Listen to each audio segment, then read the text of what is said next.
and I'm joined by CG, Razor CG Problem Next. How are you doing, brother? Yeah, I'm doing all right, man. What's that you got there, brother?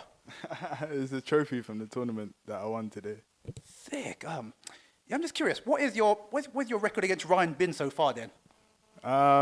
We go like back and forth. Like he beat me at DreamHack Valencia.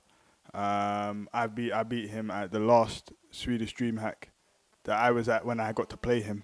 So not this year's, the last year's one. So I've beaten him in one DreamHack. He's beaten me in one DreamHack. I sent him to losers in World Game Cup. He knocked me out in World Game Cup. So it's kind of like back and forth, I'd say. So you've basically had your revenge then. Yeah, we go back and forth. We know how it goes. Even at Valencia, we requested blind pick because we know it's very character dependent on who gets the advantage. So, it was good though because the only reason why it's been character dependent is because I haven't been good at the Yun matchup. But with both my characters now, I'm good at the Yun matchup because I've been practicing. So I wasn't bothered about who he switched to. It's usually Yun that he beats me with, but I was confident today. Yeah, you pulled Seth out. I haven't seen that for a while because I thought the whole purpose of picking the Viper was to get around his problems. But obviously you're called Problem X, but still. So the Seth, wow. Yeah, no, because I know Seth's Sagat match up more comfortably than Viper, and also I can win Sagat match with Viper, but it's like I know that he's looking to switch character and counter pick on me. So, I adhere to the one character thing, but if I know that my opponent's not going to do that, then I won't do that either. All right. So, you would definitely confirm that the way the game is right now, well, obviously we're moving on to the Ultra era, it's definitely a matchup-dependent game now. There's matchups, yeah, but you can win with one character. However, you're just making it more difficult for yourself. And also, when somebody's learned a counter pick, they've usually learned a counter pick for a specific matchup. So they may be like really good at exploiting why that character loses that one matchup. But in another matchup, which is even that character, they're not even good with that character. But if they practice for that one matchup, then they're going to cause you a problem. So you need to make sure you can cover that. And I've lost ample times by trying to be the good Samaritan, as you were, by playing the one character, and it's not really got me. It's just got me a loss that I know I could have avoided. So when I'm playing somebody who's going to use those tactics as well, then by all means. Wow. No more Mr. Nice Guy, eh? But anyway, put more question. Even though the top 8 was, I don't want to put them on blast, but it was kind of preordained. But what did you think of the locals, the Birmingham blast, the people that have, the locals around here then? Right, there were some good players that I didn't know about. There was a Gen player. I think he was C7. I'm not too sure. Don't quote me on that. But it was a Gen player. He was really good. And Tyrant the Bison, I kind of knew a bit about him anyway, but he was good. And the Fei Long was good as well. So I say more. I was more impressed with the Gen and the Bison because I know Fei Long is Fei Long, but that Fei Long player was also using intelligence in the matches, which is what I could see as well. It wasn't just a generic spam wreck of Fei Long, so it was good to watch. Excellent. Yeah, like I said, last question. So overall, what have you made of Versus Fighting 3 and the Electronic Dojo people running it? Oh yeah, no, they were really, really good, really good. I came late today, so that could have been if they were a bit more, if they weren't as lenient, I may not have been winning today. I could have been a losers bracket before I got a chance to play.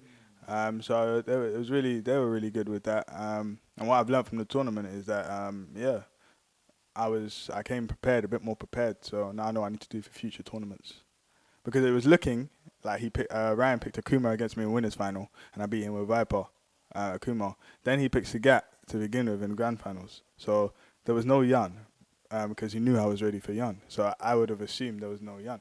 If I had not practiced for Yun, I would have ended up losing. But because I knew that he did have a Yun on the cards and he ended up pulling it out, it lets me know you have to cover all angles for all tournaments. Excellent. Anyway, when's the next tournament we're looking forward to seeing you at? You're going to be going to that Shadow League qualifier in Amsterdam?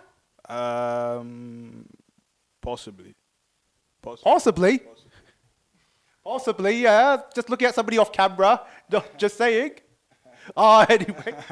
Yeah, I should possibly be going. Obviously, my result here is obviously good in me for my confidence to go out there as well. But yeah, hopefully I should be there. And there was another. The next one I will definitely go to is DreamHack. Ooh, big money, big money. Yeah, I'd definitely be that. It's best of 5, top 16. And this is another thing as well.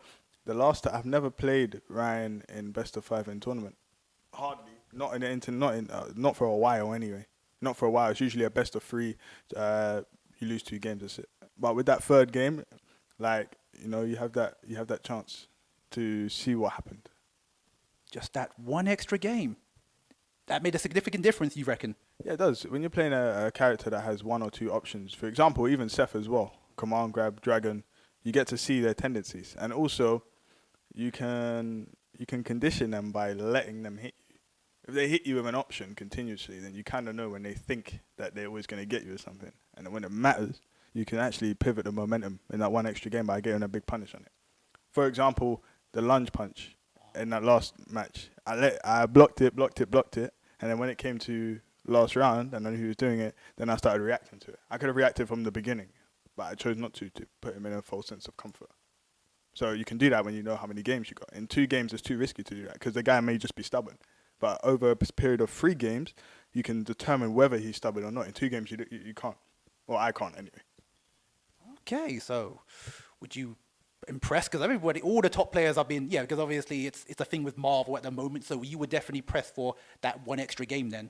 Oh, yeah, definitely. Especially with how the game's going now, the characters I play, Yun, Viper, I don't play Yun, but Viper, 1 super jump, you block wrong, you lose that round. And then the super jump can hit the other side in your next game, and you lose that round now. So, but then, you can actually see why it hit you in the first and what way it's going to be in the second. So in the third game, when they try it again, you'll know which way to block. Then it's a whole different game again. So with that extra game, because most things are 50-50 in this game, so it could be one or the other. So if you have 2 games, then you can get one side and then the other side. But if there's 3 games, there's 50-50, so you have the opportunity again to see what they got you with. So it's a bit better, I think, anyway. You heard it there, folks. So TO's out there, Jabali, because I definitely know you'll be watching. Yeah, get that one extra game in. By the way, bro, thank you very much for your time. This